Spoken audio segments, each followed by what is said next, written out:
பெருமானும் பிராட்டியும் எப்போதும் ஒத்தருக்கொத்தர் பிரிவதே இல்லை.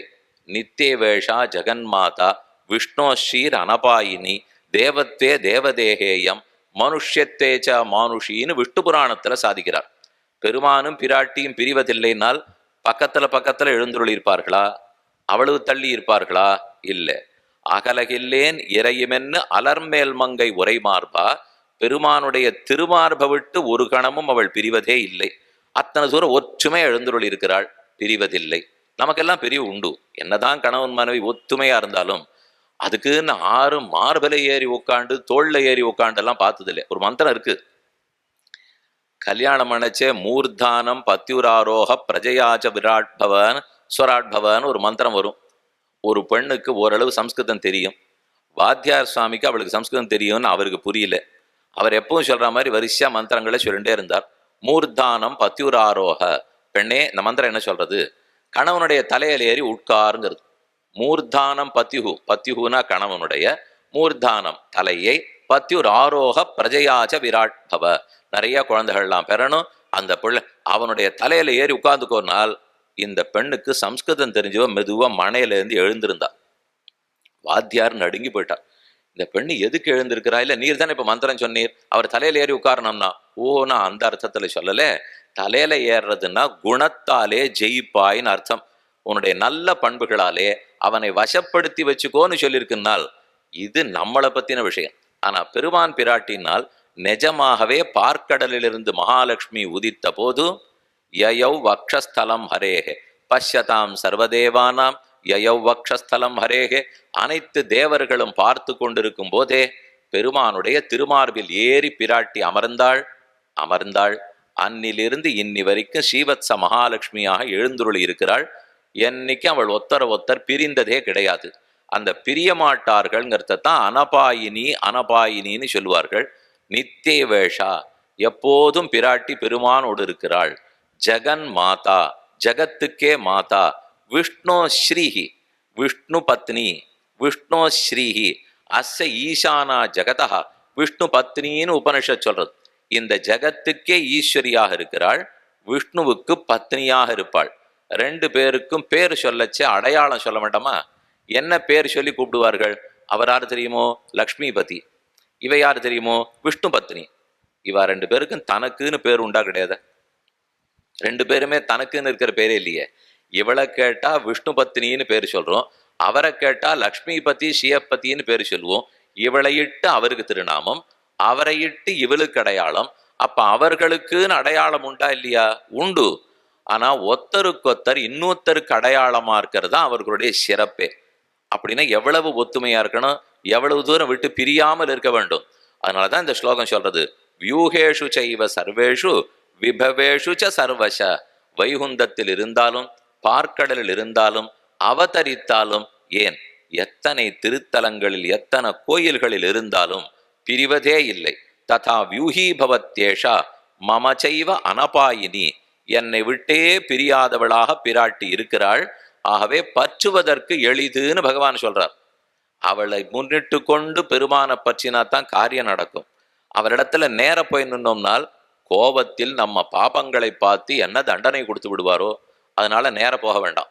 முதல்ல தாயார் சன்னதிக்கு போயிட்டு சேவித்து கொண்டு பெருமாளுடைய சன்னதிக்கு போவோம். அப்படின்னா எப்பவும் கூடவே இருக்கணுமே. எனக்கு நல்ல புத்தி இன்னைக்கு தான் வந்ததுன்னு வச்சுங்க. சாமி, சனி ஞாயிறு எனக்கு வேலை ஒன்றும் இல்லை, போகிறது இல்லை, வீட்டில் உட்காந்து யோசிச்சேன், பெருமாளே சரணம்னு பச்சலான்னு தோணித்து. இல்லை, நேற்றுக்கு வெள்ளிக்கிழமையா இருந்தால் தாயார் சன்னதி உண்டு, இன்னைக்கு சனிக்கிழமை தாயார் சன்னதி இல்லை, இன்னைக்கு போய் உங்களுக்கு ஞானோதயம் வந்திருக்கேன்னால் போய் பிரயோஜனம் இல்லை. தாயார் சன்னதி இல்லைன்னா நான் கோவிலுக்கு போயே பிரயோஜனம் இல்லை. எனக்கு இன்னைக்கு தான் புத்தி வந்தது, என்ன பண்ண முடியும்? அதுக்காகத்தான் எப்போதும் மூடாமல் பெருமானுடைய திருமார்பில் வீச்சே இருக்கிறாள் பிராட்டி. விஷ்ணு ஸ்ரீர் அனபாயினி. மற்றொரு ஸ்லோகம் விஷ்ணு புராணத்துல சொல்றார், புனச்ச பத்மா சம்பூதா ஆதித்யோபூத் யதா ஹரிஹி யதாது பார்கவோ ராமஹா ததாசீத் தரணித்வியம். அவர் எப்பப்படி பிறக்கும் போது பிராட்டி கூடவே எப்பப்படி பிறக்கிறாள்? புனச்ச பத்மா சம்பூதா. இந்த பேர்லாம் நமக்கு ரொம்ப புதுசா இருக்கும். பத்மாங்கிற திருநாமத்தோடு பிராட்டி பிறந்தாள். பெருமான் ஆதித்யனாக பிறந்த போது, அவர் சூரியனாக பிறக்கிறச்சே பத்மா. சாதாரணமா ஆதித்யன் சாயாதேவின்னு கேள்விப்பட்டிருப்பீள். ஆனா இந்த இடத்துல புராணக்காரர் பத்மான்னு பேர் சொல்றார். அப்படி ரெண்டு பேரும் பிரிந்தார்கள். யதாது பார்கவோ ராமஹ ததாசி தரணித்வயம். இது இன்னும் அழகான செய்தி. அவர் பரசுராமராக பிறக்கும் போது யாரா பிறந்திருப்பாள் சுவாமி? கல்யாண காட்சியில நாங்க பார்த்தது இல்லையே. பரசுராமருக்கு கல்யாணமா? யார் அவளோட குடுத்தனம் பண்றது? இப்படி கோவப்பட்டு கொண்டே இருந்தா ஆர் கல்யாணம் பண்ணிப்பார்னா தரணி பூமாதேவியை சொல்லிட்டார். அப்படின்னா பரசுராமர் 21 கால் க்ஷத்திரியர்கள் எல்லாம் அழித்தது எதற்கு? பூமியை ரட்சித்து கொடுக்கணுங்கிறதுக்காக. கோக்குல மன்னரை மூவழுகால் ஒருகூர் மழுவால் போக்கிய தேவனை போற்றும் புனிதன் என்று திருவரங்கத்தமுதனார் ராமானுஜன் உத்தந்தாதியில பாடுறார். மூவேழு 21 தலைமுறைகளுக்கு க்ஷத்திரியர்கள் எல்லாம் பூமிக்கு துன்பம் கொடுக்கிறார்கள்னு பார்த்து அழித்தார். பூமியை ரட்சிக்கிறதுக்குன்னு பரசுராம அவதாரமா இருந்தபடியால் பூமாதேவியாகவே பிராட்டி பிறக்கிறாள்னு சொல்லிட்டார். யதாது பார்கவோ ராமஹ ததாசி தரணித்வயம். பார்கவ ராமர்னு போட்டிருக்கு பாருங்க. ராமர்னு சொன்னா நம்ம ராமர் தசரத ராமர். பார்கவ ராமர்னு பிருகுகுலத்து ராமர்னு சொன்னா தான் பரசுராமர். அதனால பரசுராமரா பிறக்கும் போது தரணியாக இருக்கிறாள்.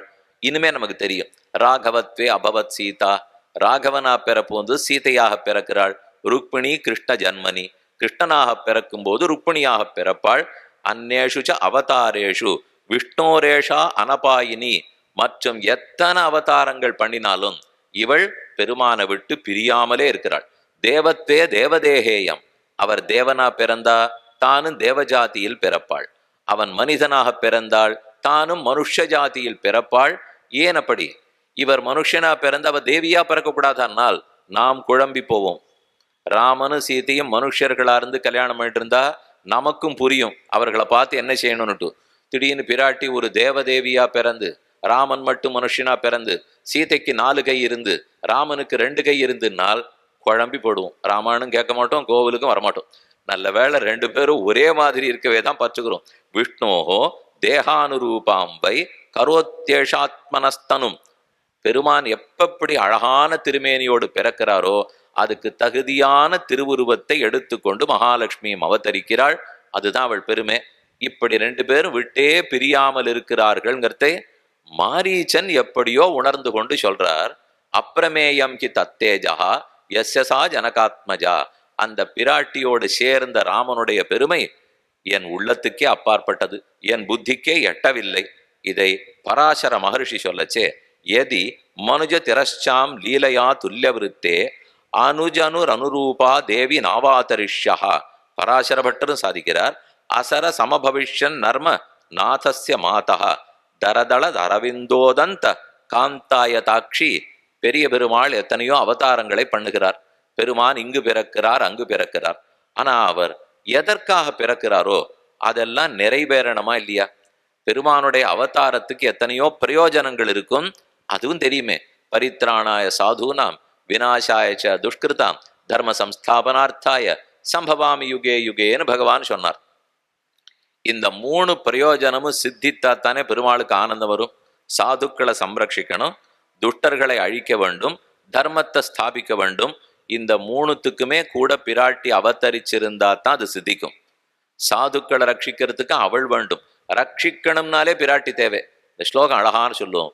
லக்ஷ்மியா சக ரிஷிகேஷா தேவ்யா காருண்ய ரூபயா ரக்ஷக சர்வசித்தாந்தே வேதாந்தே பிச்ச கீயத்தே. உபனிஷத்துக்கள், வேதங்கள், இதிகாச புராணங்கள் எல்லாம் சொல்றது இந்த அர்த்தத்தை தான். லக்ஷ்மியாசக ரிஷிகேஷா. லக்ஷ்மியோடு கூடியிருக்கிற ராமன் சேர்ந்தவன் தான் லக்ஷ்மியாசக ரிஷிகேஷா. லக்ஷ்மியோட சேர்ந்திருக்கிற ரிஷிகேஷன் ரக்ஷகன். தேவ்யா காருண்ய ரூபயா லக்ஷ்மியாசக. கருணையே உருவெடுத்தவளான தேவி லக்ஷ்மி. அவள் கருணை உருவாக இருக்கிறாள் மட்டும் ஆச்சரியம் இல்லை, பெருமானுடைய கருணையும் தூண்டி விடுபவளாக இருக்கிறாள். தானும் கருணை வடிவா இருக்கா, பெருமானுடைய கருணையும் தூண்டி விடுகிறாள். அதனாலதான் இந்த சீதாராம்னு பார்க்கும்போது ராமர்னு ஒரு வட்டம் போட்டுண்டா என்னவா இருப்பார், சீத்தைன்னு ஒரு வட்டம் போட்டுக்கொண்டா என்னவா இருப்பார். ராமர் நிறைய நல்லதை பண்ணுவார். ஆனா அந்த நல்லதை பண்ண வைப்பதற்கு தூண்டுவதற்கு சீதை அவசியம் தேவை. இவளோடு கூடியிருந்தால்தான் ராமனுக்கே ஏற்றம். பிரம்மச்சாரி ராமனுக்கு வைபவம் உண்டு.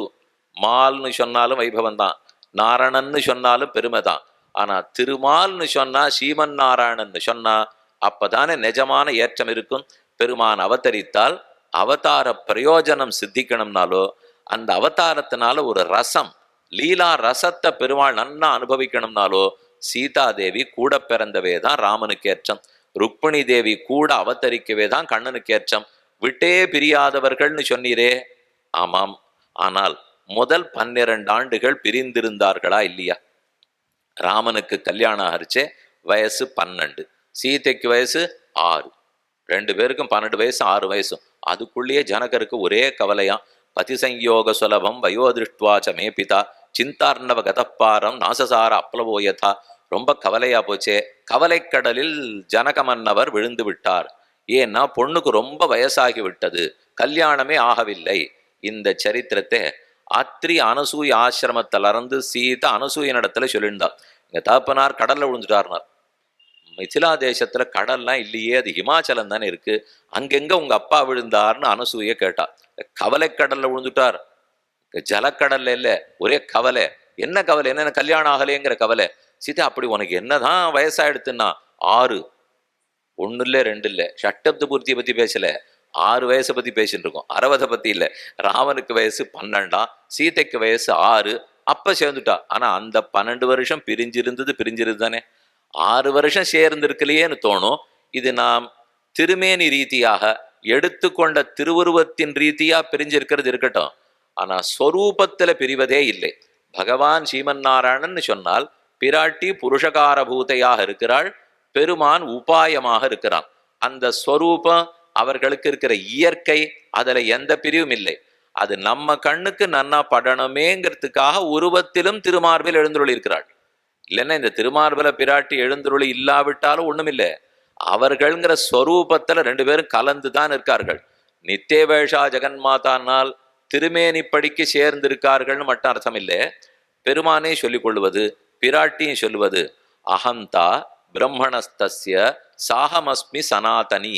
நான் பிராட்டி பெருமானுடைய அகந்தாவாக இருக்கிறாள்னு வருது. அகந்தா பிரம்மணஸ்தஸ்ய, அகம்னா நான் அர்த்தம். இப்ப இந்த ஒரு குழந்தை உட்காந்துருக்கு, நான் சொல்றதுன்னா நான் தன்மைன்னு ஒண்ணு இருக்காதா? நான் சொல்லிக்கிறேன். அப்ப நான் தனம்னு ஒண்ணு உண்டா சுவாமினால்? உண்டே. மிருகம் மிருகத்தனம், மாடு மாட்டுத்தனம், ஆடு ஆட்டுத்தனம், பிரம்மம் அதுக்குன்னு தனம் இருக்க வேண்டாமா?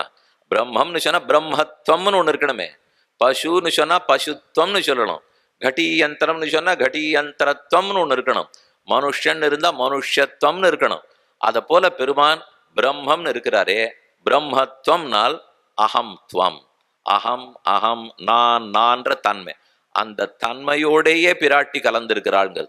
அப்படின்னா துளியும் வேறுபாடே இல்லாமல் அகந்தா பிரம்மணஸ்தஸ்ய சாகமஸ்மி சனாதனி, அத்தோடுதான் சீதையாக அவதரித்தாள். அப்படி பெருமானும் பிராட்டியும் ஒக்க இருவருமாக அவதரித்த போது ராமாயணமும் அவர்கள் இருவரையும் நன்றாக சொல்ல வேணும். அந்த ஆசையோடு தான் வேதங்களே ராமாயணமாக அவதரித்தன. ஸ்ரத்தையா தேவகா தேவத்வம் அஷ்ணுதேன்னு ஒரு பிரமாணம். தேவன் தேவத்தன்மை அடைகிறார். ஸ்ரத்தையா தேவகா தேவத்வம் அஷ்ணுதே. மனுஷன்னா மனுஷத்துவம்னு சொன்னேன், தேவன்னா தேவத்வம்னு இருக்க வேண்டாமா? தேவத்வம்னால் அனைத்துக்கும் காரணமாக இருத்தல், அனைத்திடத்திலும் வியாபித்திருத்தல், எல்லாரிடத்திலையும் கருணையே பொழிதல், இதெல்லாம் தேவனுக்குன்னு இருக்கிற பெருமகள். அந்த பெருமகள்லாம் நிறம் பெற வேண்டும், சித்திக்க வேண்டும். அது அத்தனையும் பிரயோஜனம் கொடுக்க வேண்டும்னால் பிராட்டி கூட அவதரித்தால் தான் அது பிரயோஜனப்படும். சாது பரித்ராணத்துக்கோ துஷ்ட நிரசனத்துக்கோ தர்ம சம்ஸ்தாபனத்துக்கோ சீதை கூட அவதரிக்கவே தான் ராமபிரானுக்கு ஏற்றம், ருக்மணி கூட அவதரிக்கவே தான் கண்ணனுக்கே உண்டான ஏத்தம். ஆக ஒரு சில விஷயங்களை அவதாரிக்கையா பார்த்திருக்கோம். தேச கால வஸ்து அளவுக்குட்படுதல் ராமபிரானுக்கு இல்லை, பகவானுக்கு இல்லை, அவனை சொல்லும் வேதங்களுக்கும் இல்லை. அவை ஸ்ரீராமாயணமாக அவதரித்த போது அதுவும் காலத்தை கடந்தது, தேசத்தை கடந்தது. என்ன விஷயமா இருந்தாலும் அதுக்குள்ள தடிக்கலாம். தர்மேச்ச அர்த்தேச்ச காமேச்ச மோக்ஷேச்ச பரத ரிஷப. மகாபாரதத்துல எல்லாம் இருக்குன்னு சொல்லுவார்கள். ஆனா பாரதத்தை காட்டிலும் ஒரு பெருமை படைத்த இதிகாசம்னு சொல்லணும்னால் இதிகாச சிரேஷ்டமான ஸ்ரீராமாயணம். 2 இதிகாசம்னு எல்லாருக்கும் தெரியும். 18 புராணங்கள், இதிகாசங்கள் 2. அந்த 2ல பாரதம் ராமாயணம். பாரதத்தை காட்டில ஸ்ரீராமாயணத்துக்கு என்ன பெருமை? மகாபாரதம் பாடி முடித்தவுடன் வேதவியாசருக்கு ஒரு சிறு மன வருத்தம். எதையோ பாடணும்னு ஆரம்பிச்சோம், ஆனா எத்தத்தையோ கதையாங் காரணமாம்னு சொல்லி முடிச்சுட்டோம்.